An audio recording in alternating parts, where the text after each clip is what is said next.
Right. So these are the times of big changes through elections, democratic elections. Okay. The most awaited election has not only been held, but the results are also out, and all the disputes over the elections are over, put to end.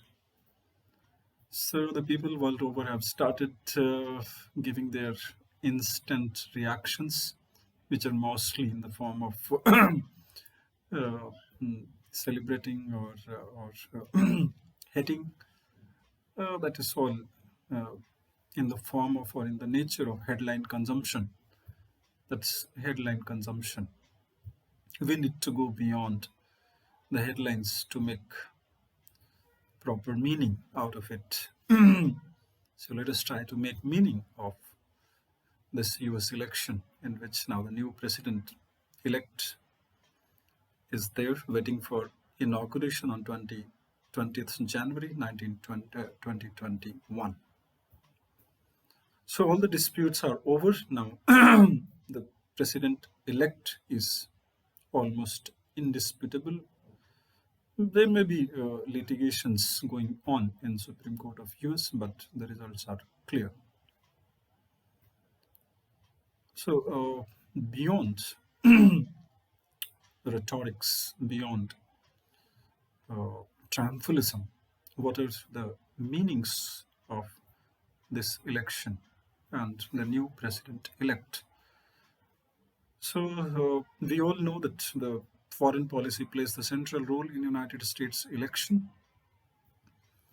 And in the victory speech, President-elect US has almost enumerated his top foreign policy priorities, which are now widely covered in all the newspapers, journals. Following are his foreign policy priorities. It was already clear during his electoral campaign, but now more precisely, more organizedly, more comprehensively, more concretely, it is available. So, following are clear cut foreign policy priorities of President elect US. One, democracy, the biggest emphasis repeatedly, as he also comes from the tradition of Democrats.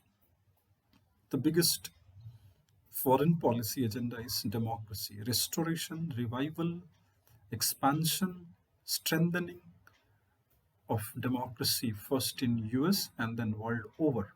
First, we'll discuss in detail how does he plan to take up democracy in the new world, in the world that in democratic worldview, it was the era of democratic disruption during the Trump.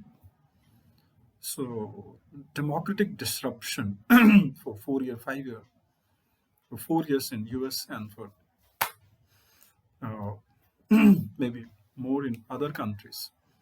They term it as democratic disruption. So after the end of so-called democratic disruption, what is the plan and the vision of President-elect to restore democracy first, right? That is the essence of his speech. There are numerous references to democracy. More than 100 times the word democracy has been used in his around 5,000 word speech. The second is very interesting, disruptive technologies. So we'll discuss what is disruptive technology and how United States under the new president is going to take up this issue of disruptive technologies, which is impacting not only economy but the relations between the nations, the relation between a state and private corporations as well. Third, and which was in his political campaigning, the number one agenda, climate change. Climate change. Right? We all know the stand of Democratic Party on climate change that had been withdrawn on the very first day of assuming office of Trump. On the contrary, this president elect minces no word and declares that the very first decision which he will take after entering upon his office will be getting back to climate change. America will rejoin climate change. Third, fourth, China. Right, that is very important to understand. China itself is now a global agenda. So no less than Trump, President-elect also gives importance, equal importance to China. China as an international issue. Everything related to China, climate change included. Four, five, five is what he says is uh, trade, international trade. So unlike Trump's policy, which we all know, blamed as protectionist, nationalist, hyper partisanist, hyperbolist, hyper-nationalist, etc., etc. So the new president-elect proposes his own idea, his own version of multi. Not he doesn't use the word multilateralism, but reviving the engagement with the world and seemingly to end the tariff war. Not exactly tariff war. He doesn't use the term tariff war. What he makes clear is isolationism. Isolationism will be stopped. Becomes more engagement with the world. That is fifth. Now sixth, he says Russia. Russia again, like China, is an international, is a global issue. So, what is his idea of Russia and how his government will be looking at Russia? That itself is going to be a big issue. He minces again no further word to make it clear, or rather more than clear, to attack Putin. He minces no word in attacking President Putin. According to him, he is. We'll discuss it in detail. How Putin is a subject, an agenda of foreign policy of this president-elect. Right, six, and then now NATO. What will be his approach of NATO building the NATO and building new partnership with uh, European Union, European countries, and then beyond Europe, beyond NATO, which are going to be the allies. So he emphasizes Australia, Canada, Japan, South Korea, and then he uses the term and also India. So with Australia, Canada, Japan, and South Korea, he wants to intensify, and with India, he uses the word deepen. Right. So these are seven or eight major foreign policy agenda which are emphatically set out in his victory speech. So let us try to discuss one by one. First, democracy. So as a democratic candidate, democracy is not only a form of government for him, but first of all, I want to say that this victory speech of President-elect United States is all victory speeches have been great in United States, but this one is, if we go by the language, if we go by the subject matter, content, it appears to be greater. I have almost read most of the speeches, not all, most of the speeches, but this one is very high on moral grounds. It talks about revival, it talks about restoration, it talks about re-questioning not only democracy as a form of government, but the value system of democracy, the democratic values of liberty, freedom, freedom of all kinds of freedom, freedom of minorities, freedom of nations, freedom of people, liberty. So democracy is being talked about not in terms only of a government, form of government, but in terms of that mm, means substantial democracy, not formal democracy. What Macpherson, C.V. Macpherson, wanted to establish democracy as substantial democracy, which is not only a form, it is content, it is subject. The substantial democracy rather depends and depends more on value.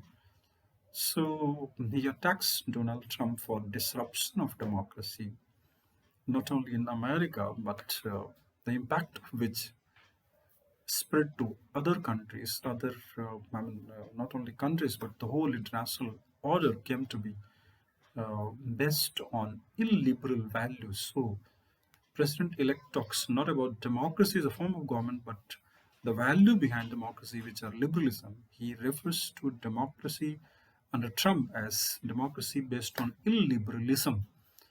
So, liberal value to be revived, retrieved, regained in true sense by protecting privacy, liberty, uh, migration.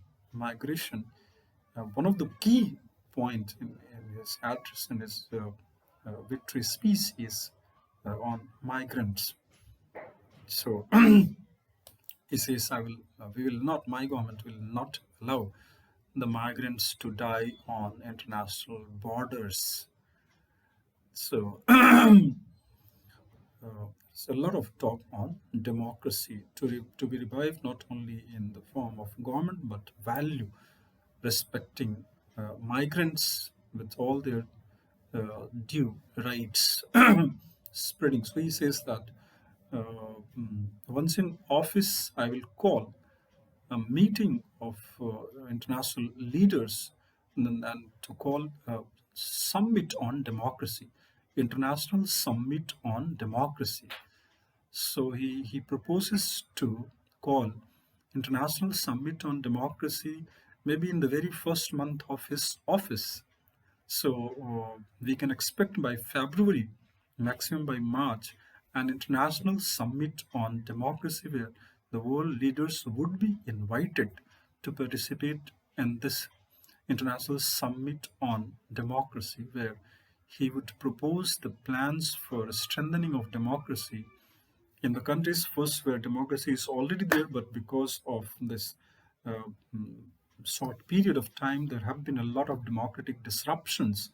So he wants to have a kind of international democratic alliance to strengthen democracy where it is working as an institution, but somehow sliding or downsliding because of the era of what he calls democratic disruption. So these countries will be supported, will be taken into confidence. The countries where democracy has been trying to reach out but not succeeding, they will be given the second priority. America will try to help those countries which are experimenting with democracy but somehow not getting to fly. So democracy will be turned into an international agenda, and United States will be leading what he calls the theme that you can say that the slogan, the central theme of his speech. He says, "America once." So if the central slogan of Trump was "Let us make America great," then the central slogan of President-elect is "Let us make America lead again."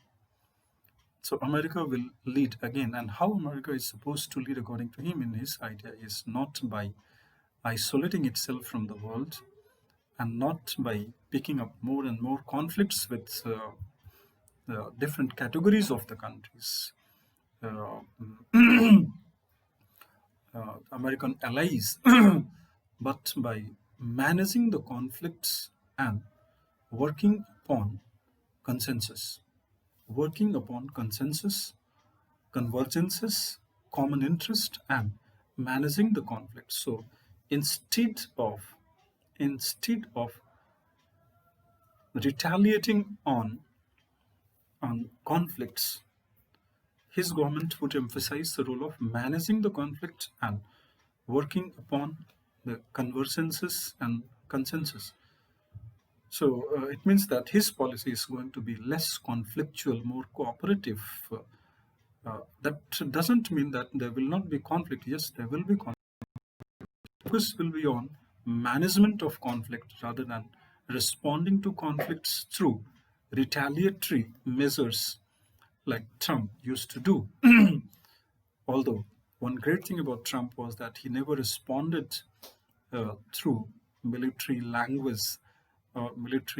He was outspoken. He was, but one credit must be given to Donald Trump was that completely avoiding the actual use of weapon, rather weaponizing the trade, weaponizing the. Uh, I mean, President-elect also blames Trump for degrading diplomacy. So diplomacy was disrupted, another victim of Trump administration, according to this president-elect. So the revival of democracy, diplomacy. What is diplomacy? Diplomacy is not casual reactions, photo ops, and innumerable handshakes. Diplomacy is not about innumerable handshakes, photo ops, and sensational statements, retaliatory statements, and unthought of tweets. Thoughts, the tweets which are not based on proper thinking. That's not diplomacy, according to him. So diplomacy will be about, he says, and he again makes it clear, will be given to professional experts. Like he might be thinking of reviving the era of Henry Kissinger, uh, rather than depending only on ad hoc and casual Secretary of States. So, handing over, he says, I will hand over diplomacy to professional professionals with experience and expertise of the subject matter. So, diplomacy would be revived. Casual, retaliatory, retributive, and informal reactions, handshakes, hugging, photo ops will be replaced by thoughtful, visionary. These are all good things in the victory speech. Very good thing. But we have to see how all these things are actually translated into actions. Because anyone can deliver so good a speech after such a great victory, such a big victory. That victory gives you a new kind of energy where you can make so many promises, uh, but the actual test lies in implementation that has to be seen. But one thing is clear that this government is going to give more importance to restoration of democracy, democratic values, first in America, then all over the world, by calling international summit on democracy, giving more giving more importance and place to professional diplomacy, substantial diplomacy rather than photo ops, etc. That is one thing. Okay, now the second thing is climate change. So he makes it clear that the first decision of his government in office will be rejoining and bringing in force the Paris Climate Agreement. The first decision, the first signature on the file will be America joining Paris Climate Agreement, right? So that would be a historic moment that would also open up more ways for cooperation between America and China as well, and America and rest of the world as well. So that has the potential also to bring an end to the environment of acrimony and tension from international environment.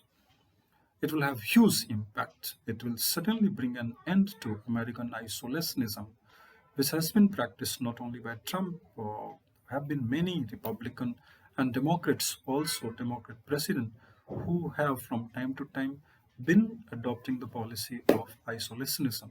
So this joining of Paris Climate Agreement is being will be seen as the end of American isolationism, the end of protectionism, the end of acrimonious environment, and for the president it will be again the the beginning of the start of American leadership. So this is how he believes that by joining Paris Climate Agreement, by joining and by offering American engagement and cooperation in all such global agreements, America will again regain, its leadership role. So he very clearly he says that if we don't participate, then we do two things. When we come out of international agreements, then we do two things. First, we let this space to be occupied by somebody else. Some or the other country will certainly try to fill that space and will try to. so he says that due to Trump's policy of isolation, China has got more and more international space. So China has started acting like the leader, international, the world leader. Second thing will be second result consequence of not participating would be we will be harming our own national interest. So first we will be giving space to another country, and second, the world is not going to stop. The world will continue to trade even without United States. Its impact will be the rules of international system will be written by some other countries. So in both way, exclusion from international agreements is detrimental to United States interest. This is a very thoughtful visionary.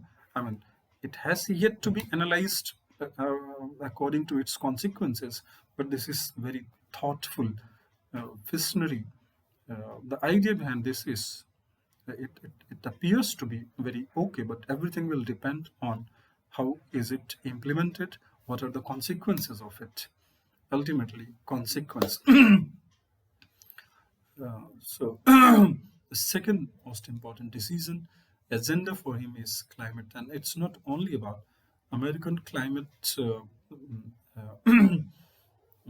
change. Responsibility will not end only by reviving or bringing into force the Paris Agreement, but that is just the beginning. America will lead the world, and this is just the beginning. And first time in clear-cut, unambiguous term, he sets the target for America, like European Union, that America will also have the target of becoming zero carbon emission country by 2050.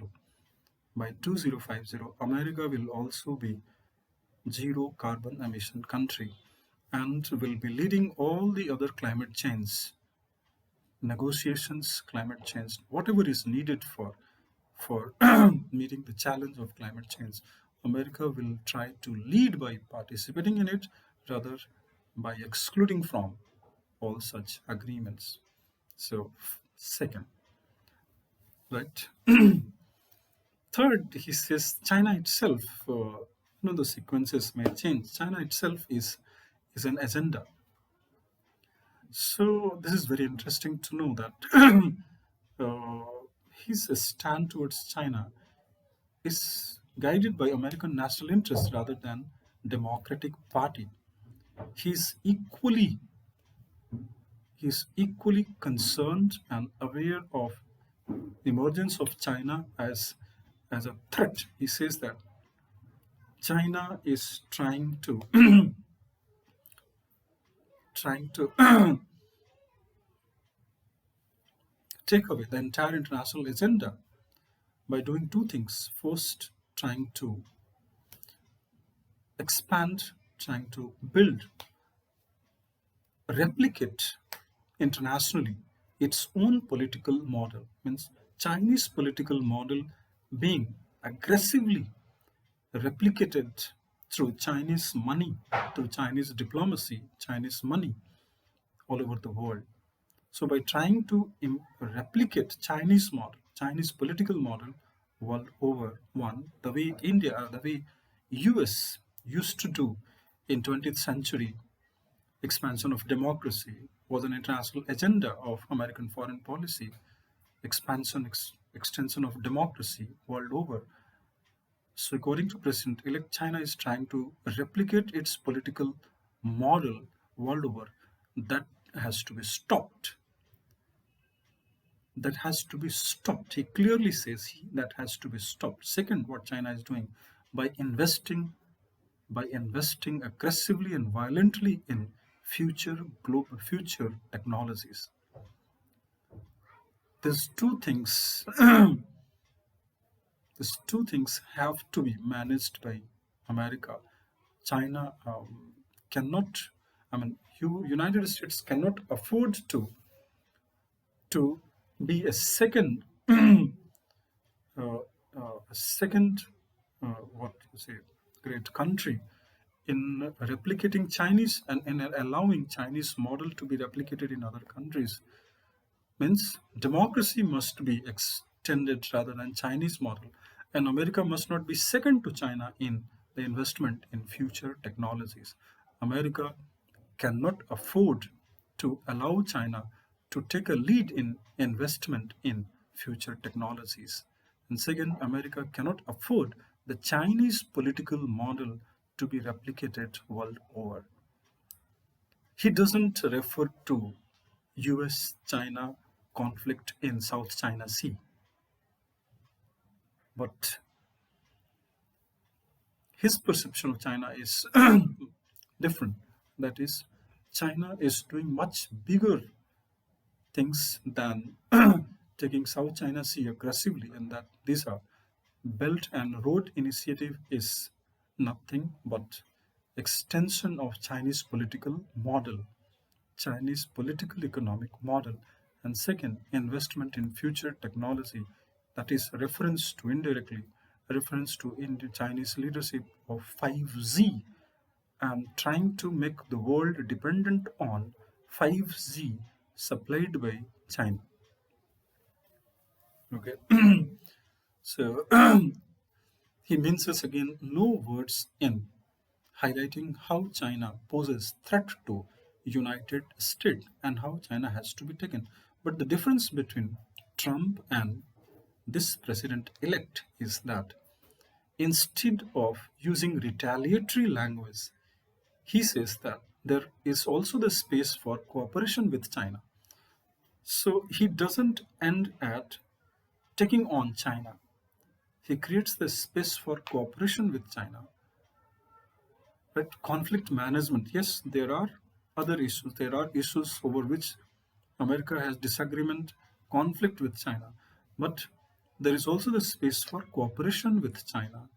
So he avoids, and he must be given the credit for that, to democratic thinking, democratic tradition, that while highlighting the problematic issues with China, he also highlights the issue on which America can have a cooperative relation with China that will avoid direct confrontation. But that is not clear what is going to be his stand on South China Sea, how his government would be looking at Asia pivot of Barack Obama 2012-13, whether he will revive Asia pivot that automatically means American engagement increasing in South China Sea. That is not mentioned in his victory speech. That certainly is the most controversial issue between US and China. But he talks about two things, and he's unambiguous about it. Chinese model, political model, has to be stopped. America has to take the lead in investment in future technology and must not be second to China. America must be the leader in future technology, because future technology will empower the leaders. How are they going to sep the world? This will give them the power to sep the world. So he says America will not be second to China. He proposes heavy investment in research and development, etc. That has been done by all the previous American governments. The real challenge is, how do you get the money from? From where do you get the money? That's the actual challenge.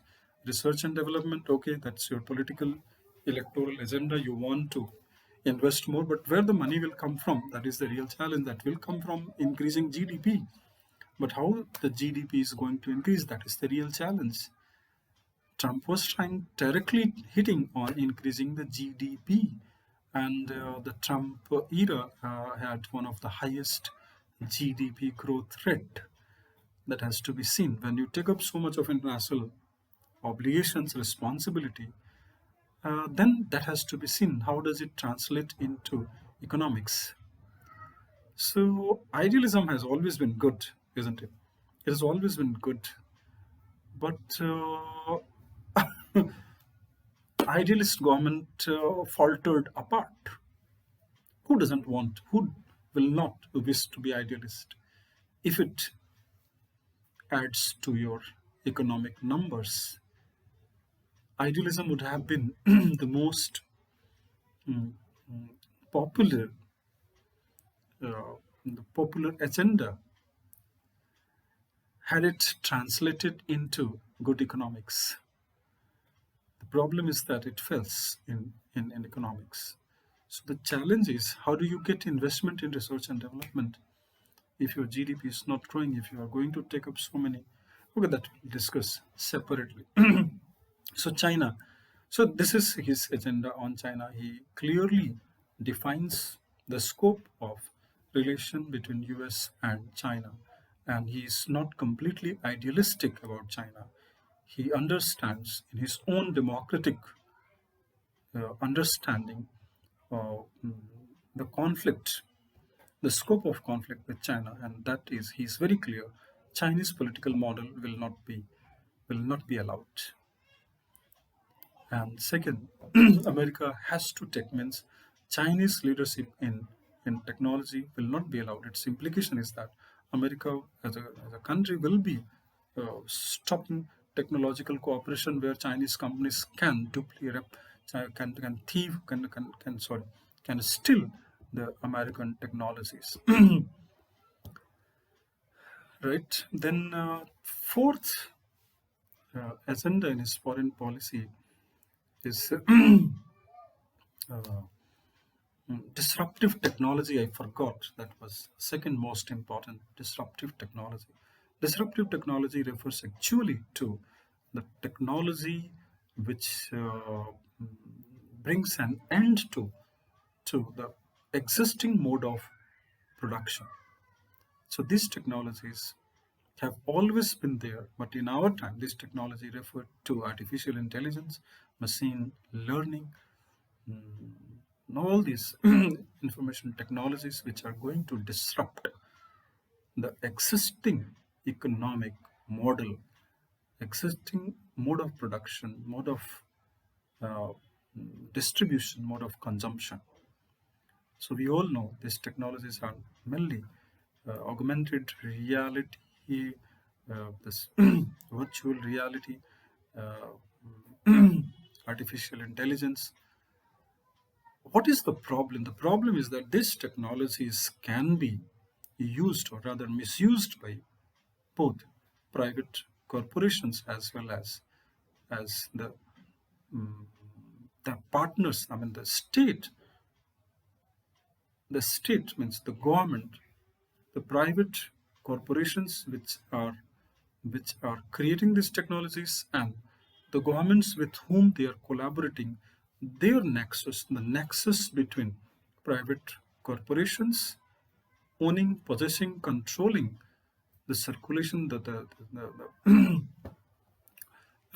distribution of these technologies, dissemination of these technologies, and the states, the governments with whom they are collaborating.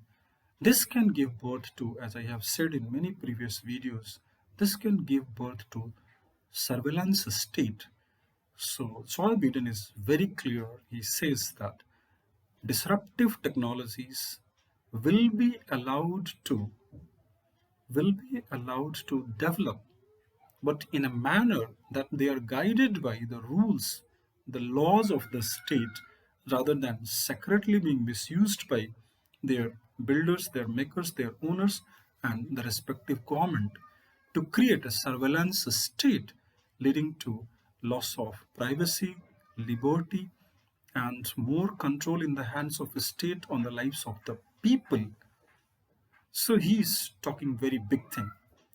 Disruptive technologies are okay for bringing about economic changes, okay, accepted, but will be brought under state control rather than rather than leaving them free to be misused by their possessors, their controllers, and the state to create a secretive state, surveillance state, where the lives of common man puts to high risk. So surveillance state will not be allowed. Laws will be made to regulate these technologies. These technologies are not bad, but their misuses will be bad, and they are going to be brought under control through state laws. So appropriate laws shall be made to ensure that disruptive technologies are regulated through not only regulated legally but also ethically, their ethical use. So that is a reference, that may be reference to ethics of artificial intelligence. That's a grand agenda. That's one of the greatest thing to hear. We all want, irrespective of our ideological tilt, we all want, they must be controlled. The technology must remain under the control of the people, and the control of the people must be ensured through the state laws. Everyone wants that artificial intelligence or whatever type of new technology which are coming, that must not give birth to surveillance state, making a state even more powerful than the most powerful state that existed in past totalitarian states. Surveillance state is predicted to be more authoritarian than any other authoritarian regimes we have heard of till now. That would be a historic moment if any government, whether it is democratic or republican or this or that, if it brings the disruptive technologies which should be good for economy growth but must not remain outside the control of the people through government, through state, right? So that is a very good direction to the new and emerging technologies. It often creates sense of hopelessness and fear, unmitigated fear in the minds of a common man who understands the scope of disruptive technology. If they are kept out of control, it can cripple the human the capacity of human. If it is left uncontrolled, it must be brought under control. Then he talks next about Russia, Putin. So Putin for him is not an individual. He uses Putin as a symbol of authoritarianism. He talks about Putin not only as an individual but as a tendency, but as an ideology. He says that Putin is responsible for not only building kleptocratic clerks dominating the system, kleptocratic authoritarianism of Russia means there is an authoritarianism in Russia of clerks working under one man. It is Putin. He directly blames Mr. Putin for spreading this message whole world whole world that liberal values are irrelevant now. So this president-elect directly blames Putin for strengthening this message world over that liberal values are irrelevant. They don't have place. So he directly blames Putin for discrediting or helping through his machinery in discrediting liberal values by propagating himself as the solution for all problems.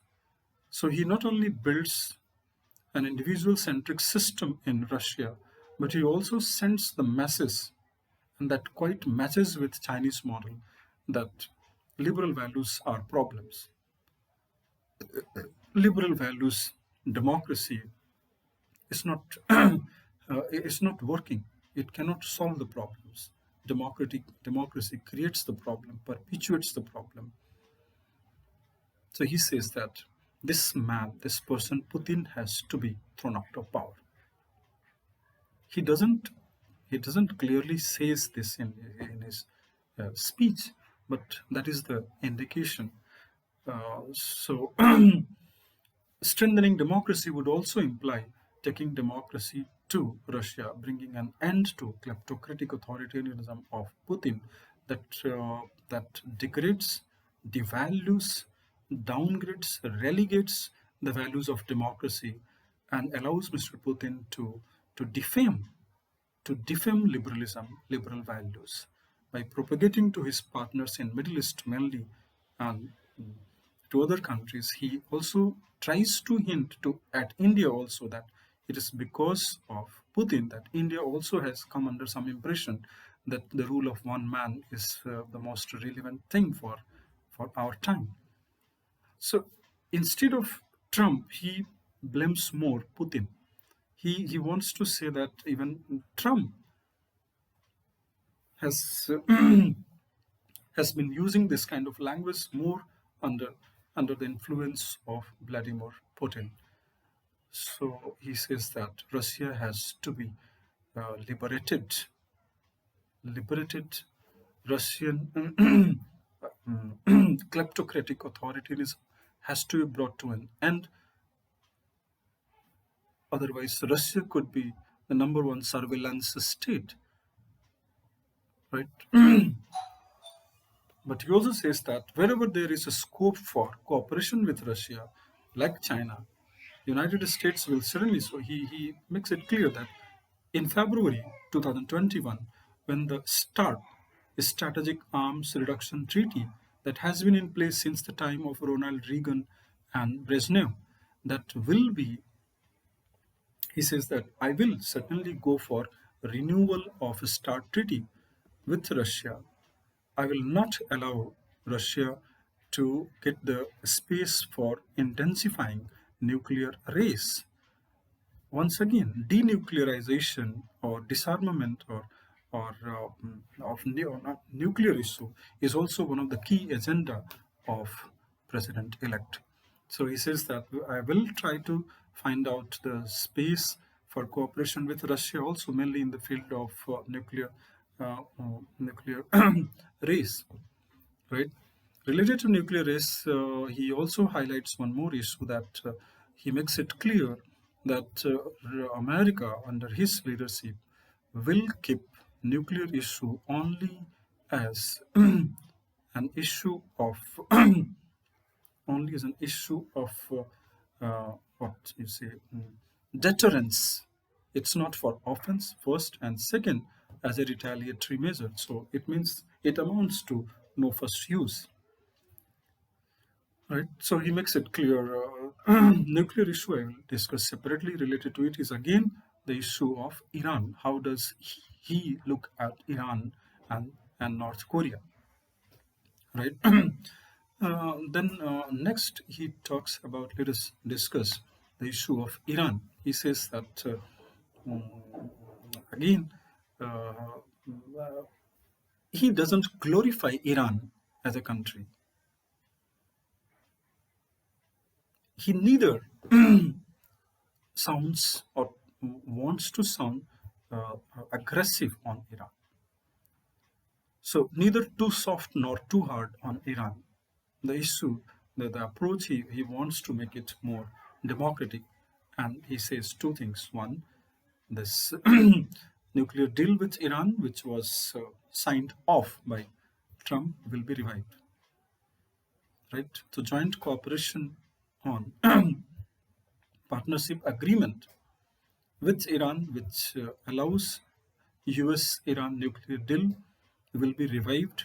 America will renegotiate with Iran, will allow Iran to have its nuclear energy, and, and but at the same time, uh, Iran does not Iran does not spread violence in entire Middle East. President-elect makes it clear that Iran has been involved in spreading violence in entire Middle East and West Asia. That is, but he blames for this Trump.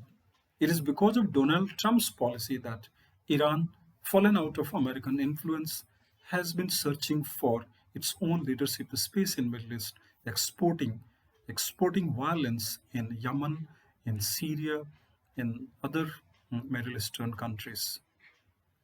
So if Iran has to be stopped from violent activities, then it must be given the fair chance of constructive engagement, and that is to have a nuclear deal with Iran, which fulfills the aspiration of Iran to have nuclear weapon also. He says, yes, if they want to have peaceful nuclear, energy first and then nuclear weapon, this should be allowed.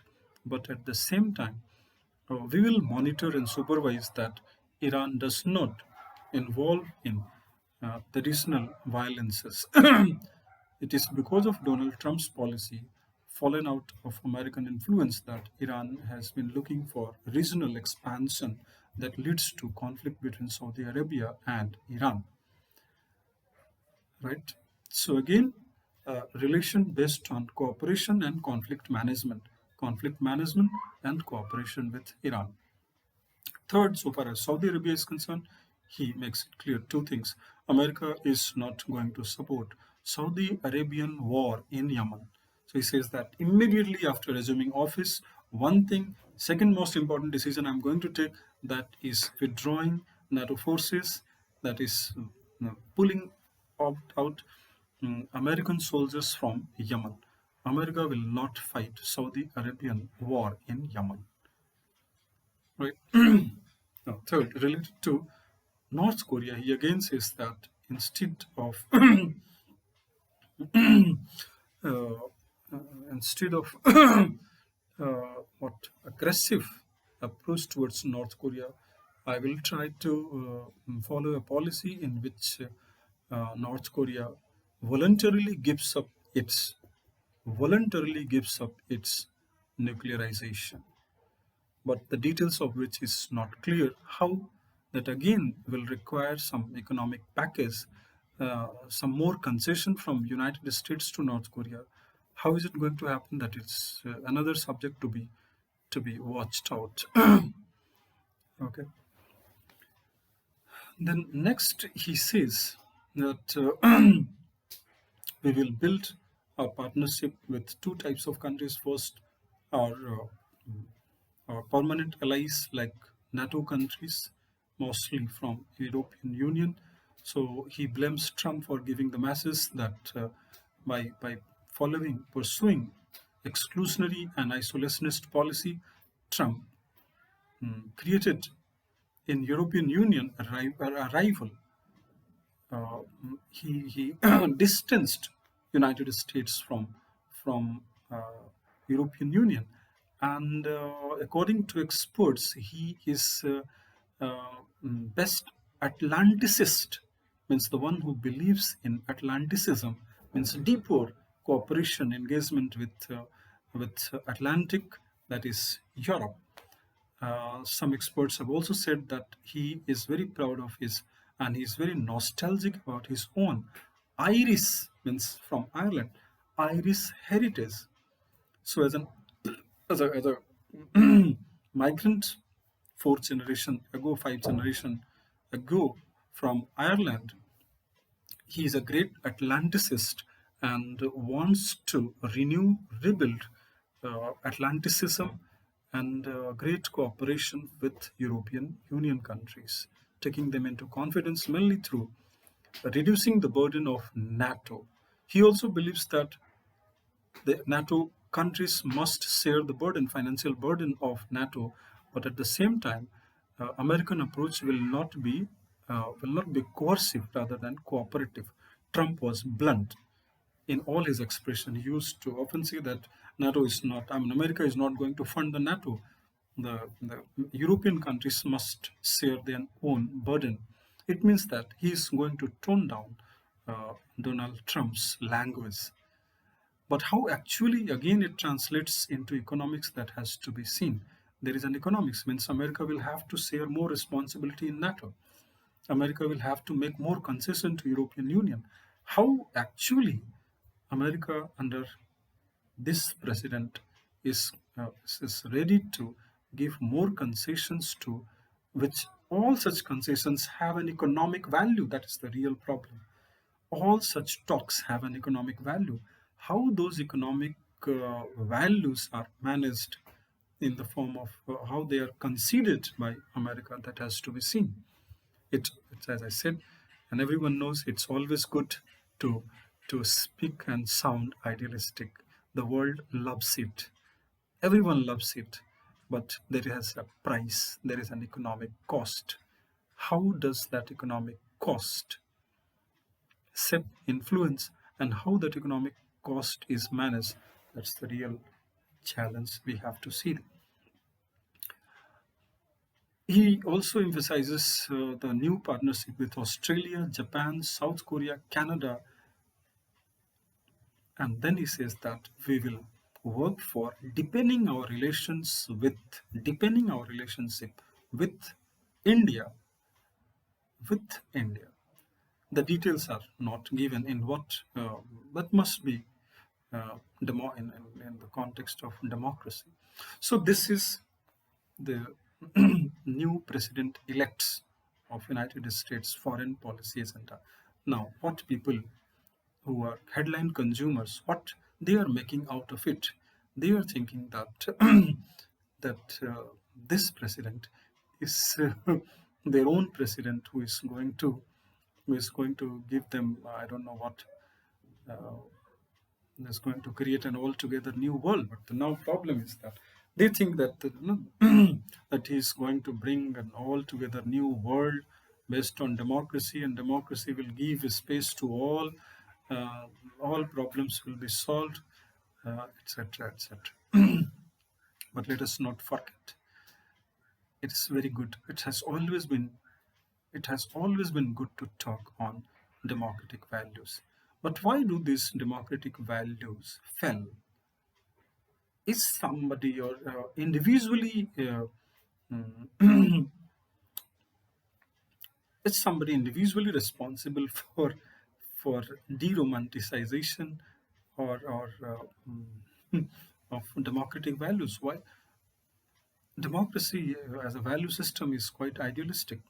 It's always good, fascinating to talk about democratic values, but the actual problem is how to translate the democratic ideals into actions and reality, because there is an economic cost. Liberty. It's very good to talk about liberty, privacy, migrants. We will give all freedom to all migrants. We will not create troubles for migrants. Okay. But who will pay the bill? How is it going to impact your economy? That is the real challenge. If you have an economic model, then no problem. He says that I'm going to revive the uh, trade dialogues completely coming out of isolationist policies. But will America be ready to uh, uh, accept widening trade deficits? What United States has to sell? to the world, right? So the actual economic problems that will be visible by next year, May, June, how they are approached. Okay. Uh, Now, some people in India, they believe that Trump, this president-elect Joe Biden, would be very tough on India because India has a very poor record on democracy. Now, if we compare India with United States on democracy, forget about Republican. Let us take the example only of Democrats who have ruled, who have been in power in United States for 116 years out of around 224 years. Democrats have been in power for 116. What is the contribution of Democrats in democracy world over? If we go factually, then we'll see that democracy, yes, United States did lead democracy, has played a crucial role in the expansion of democracy. But what has been the contribution of Democrats? The Democrat, I can quote you the Democrat presidents. Who was the president at the time when Cold War started, implying overthrowing democratic governments in the backyard of America, South America, one by one. They were overthrown by Harry S. Truman. Who was Harry S. Truman? Harry S. Truman created CIA. Harry S. Truman created National Security Council. Harry S. Truman created the post of National Security Advisor. Officially, Cold War began during this time. McCarthy was his secretary. He said everywhere communists are there. All departments of United States are captured by communists. That was a feeling of paranoia. There was truth also. Actual consequence was overthrowing democratic government in South America, heading democracy in many parts of the world, trying to put in place non-democratic authoritarian government. Who has supported authoritarian governments world over? Not only Republicans but also Democrats. So it was always the suitability of American interest. Democracy was not the only concern for Democrats, presidents of United States. They always and often compromised on democracy, not only government but also values, democratic values. Yes, ideologically, they have been talking about democratic values, but when it comes to choose between American national interest and democracy, then they have always chosen American national immediate and short-term American national interest. They have they have created, they have supported terrorists. They have supported terrorists. They have supported theocratic governments. They have bargained with theocratic governments. They have supported Islamic republics. Indirectly, there are also evidences. If we go into detail, they had secret deals with jihadist groups. So, how actually you are going to translate these words, these ideas into reality, that has to be observed. So, some people are expecting that he will be very tough on Kashmir issue in India. He will ask Narendra Modi to be respectful. I mean, some people are expecting that Joe Biden will almost free Jammu and Kashmir on the issue of democracy. On the issue of democracy, Indian records on democracy is much better. Is much better. Is much better in comparison to United States. So far as the credibility, so far as multi-party system, so far as institution building, pluralism, institutional plurality is concerned, the role of India in spreading democracy outside, that is, any given time, is much more reliable than America. That has to be seen. So there is no reason to come under this illusion that he is going to be very uh, tough on India on the issue of democracy. There are there have been there have been suppression of democratic rights of various groups in America. That has to be seen. How does he approach? What is his approach? What is his policy on blacks, on other several discontent or contentious issues in America? So far as India is concerned, it's not Russia. It's neither China, where you can preach democracy. So he will have to think 100 times before preaching democracy to India. On practical theory, okay, but on practical grounds, you will have to think 100 times before preaching, before sermonizing India on democracy. If you want to really work for strengthening democracy, then you have to realize an Indian foreign policy dealers will make it clear, certainly to his officials in days to come, that India is inevitable if democracy is your agenda. Okay, we will continue some more things about it in next video. Thank you.